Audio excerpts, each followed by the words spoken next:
നല്ലൊരു ജീവിതം നയിക്കണമെന്ന് വലിയ ആഗ്രഹമുണ്ട്. പക്ഷെ എന്തോ സാധിക്കുന്നില്ല. എൻ്റെ കുടുംബം ഒന്ന് മര്യാദയ്ക്ക് നന്നായിട്ട് മുന്നോട്ട് പോയിരുന്നെങ്കിൽ എന്ന് ആഗ്രഹമുണ്ട്. എന്തോ പറ്റുന്നില്ല. ആഗ്രഹമുണ്ട്, പക്ഷേ സാധിക്കുന്നില്ല. അങ്ങനെയുള്ള കാര്യമാണ് ഇന്ന് നിങ്ങൾ പ്രാർത്ഥിക്കേണ്ടത്. ആഗ്രഹമുണ്ട്, എനിക്കൊരു നല്ല ഭാര്യയായി ജീവിക്കണം, പക്ഷെ എന്തോ സാധിക്കുന്നില്ല. പെട്ടെന്ന് ദേഷ്യപ്പെട്ട് പോവുക, ചെറിയ കാര്യത്തിന് വഴക്കുണ്ടാക്കി പോവുക. എനിക്കൊരു നല്ല ഭർത്താവായി ജീവിക്കണമെന്ന്, പക്ഷെ സാധിക്കുന്നില്ല. എന്നറിയില്ല, അങ്ങനെയൊക്കെ അങ്ങ് പെരുമാറി പോവുകയാണ്, പൊട്ടിത്തെറിച്ച് പോവുകയാണ്. ഒരു കുടുംബത്തിൽ ഒരു സങ്കടം പറഞ്ഞതുപോലെ, ചെറിയ കാര്യത്തിന് പോലും എൻ്റെ വീട്ടിൽ വലിയ വഴക്കാണ്. ചെറിയ വിഷയത്തിന് പോലും ദിവസങ്ങളോളം മിണ്ടാതിരിക്കുകയാണ്. ചെറിയ വിഷയം ഉണ്ടാകുമ്പോൾ ദിവസങ്ങളോളം ഈച്ച കുത്തിയതുപോലെ മുഖമിരിക്കുന്നു. നിനക്ക് ചിരിച്ചാലെന്താ? എന്താ നീ ഇങ്ങനെ മുഖം വീർപ്പിച്ചിരിക്കുന്നത്? അതിന് മാത്രം വിഷയം എന്താണ് ഉണ്ടായത്? ചെറിയ കാര്യത്തിന് പോലും വലിയ പിണക്കങ്ങൾ. ഇവിടെ വചനം എഴുതിയിരിക്കുകയാണ്, നിവർന്നു നിൽക്കാൻ ആഗ്രഹമുണ്ട്, പക്ഷേ സാധിക്കാത്തത് മൂലം കൂനിപ്പോയ ഒരുവൾ അവിടെ ഉണ്ടായിരുന്നു. എങ്ങനെയായി പോയ?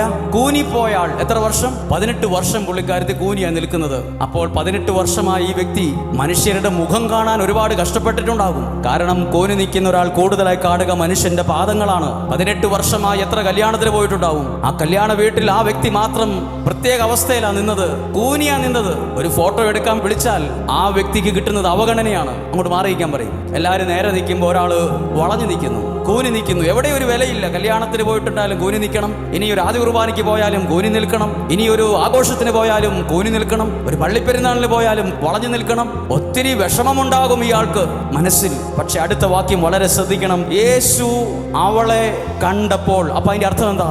യേശു അവളെ കണ്ടു. ആരാ യേശു? യേശുവിന്റെ ക്യാരക്ടർ എഴുതിയിരിക്കുകയാണ്. വലിയ മിടുക്കന്മാരുണ്ട് ആ സിനഗോഗിൽ. അവിടെ വലിയ പ്രമാണിമാരും വലിയ മിടുക്കന്മാരൊക്കെ ഈ സിനഗോഗിലുണ്ട്. എന്തിയെ എഴുതാഞ്ഞത്? ആ വലിയ ആളെ യേശു കണ്ടു, ആ വലിയ പ്രധാനിയായ അധികാരി യേശു കണ്ടു. നല്ല എഴുതിയിരിക്കുന്നത്, വളഞ്ഞുകൂടി നിൽക്കുന്ന, നേരെ നിൽക്കാൻ പോലും സാധിക്കാത്ത വിധം കൂനിപ്പോയ, 18 വർഷമായി ഇങ്ങനെ നിൽക്കേണ്ട ഒരു സാഹചര്യത്തിൽ ഇരുന്ന ഒരാളെ യേശു കണ്ടു. യേശു കണ്ടു. നിങ്ങൾ ശരീരം കൊണ്ടല്ല കൂനിയത്, മനസ്സിന്റെ വേദന കൊണ്ടാണ്. ഒരാൾ പറഞ്ഞു, കാലിൽ ഒരു മുള്ളു കൊണ്ടാൽ കാലിൽ മാത്രമേ വേദനയുള്ളൂ, കയ്യിലൊരു കത്തി കൊണ്ട് മുറിഞ്ഞാൽ കയ്യിൽ മാത്രമേ വേദനയുള്ളൂ.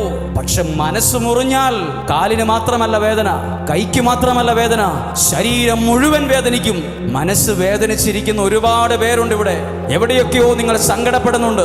ആരോടും പറയാൻ കഴിയാത്ത, ഒറ്റയ്ക്കൊറ്റയ്ക്ക് സഹിക്കുന്ന കടുകട്ടിയായ വേദനകൾ നിങ്ങൾക്കുണ്ട്. നിങ്ങളെ യേശു കാണുന്ന സമയമാണിത്. ആമേൻ.